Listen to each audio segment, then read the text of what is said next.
మావయ్య గారు నా మాట నమ్మండి. నేనే ఆలోచిస్తున్నాను యశ్వంత్ గారి కోప్పడే అంత పని నేనేం చేశాను అని. ఆర్తి బాగా గుర్తు చేసుకో. తను ఏదో టైన్ ఉంటాడు, లేదా ఏదైనా పొరపాటు జరిగి ఉండొచ్చు, అందుకే అప్సెట్ అయ్యాడు. లేదు పంకజ్ బాబు గారు, నేను తనని అడగాలని ఎంతో ప్రయత్నించాను, కానీ తను నా మాట వినడానికి సిద్ధంగా లేరు. పిల్లలు కూడా ఆయన అడిగారు మనం ఎందుకు వెనక్కి వెళ్తున్నావు అని. ఆయన వాళ్ళకు కూడా ఏ జవాబు చెప్పలేదు. నన్ను నమ్మండి అత్తయ్య, నాకేం తెలీదు, నేనేం తప్పు చేయలేదు. నా మాటలు నమ్మండి, నేను చెప్పేది నిజం. నేనెంతగానో సంతోషించాను, ఎంతో ఆత్రంగా నా బిడ్డ కోసం ఎదురు చూశాను.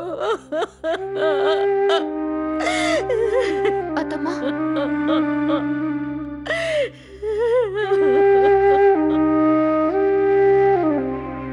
ప్లీజ్ అత్తయ్య, మీరేడవద్దు. నేను మీరేడుస్తుంటే చూడలేను. నాకు కావాల్సింది మీరు సంతోషంగా ఉండడమే అత్తయ్య. నేనేం చేయలేదు. అమ్మా విధి, తన లోపలికి తీసుకెళ్ళు.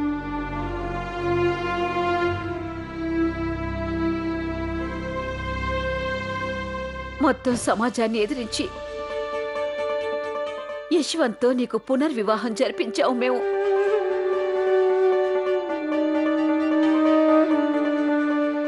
ఏ నమ్మకంతో, ఏ కారణంతో చేశావంటే సంవత్సరాలుగా మేము చేయలేకపోయింది నువ్వు చేసి చూపిస్తావని. ఆడుతూ పాడుతూ ఉండే యశ్వంతిని మాకు తిరిగిస్తావని నన్ను బహుమతి అడిగావు కదా నువ్వు. నేను నా మాట నిలబెట్టుకున్నాను, కానీ నువ్వు ఈ అమ్మ నమ్మకాన్ని బొమ్మ చేశావు.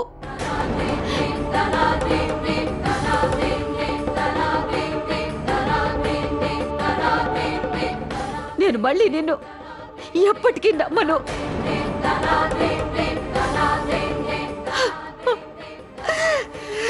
అత్తయ్య, అత్తయ్య, అత్తయ్య,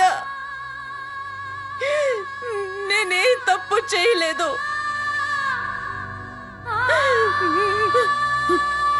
మావయ్య, మీరైనా అత్తయ్య గారికి నచ్చ చెప్పండి, ఇందులో నా తప్పేమీ లేదని. మావయ్య గారు, మీరు నా మాట నమ్ముతారు కదా? నిజంగా నా తప్పేం లేదు మావయ్య, నా తప్పేమీ లేదు.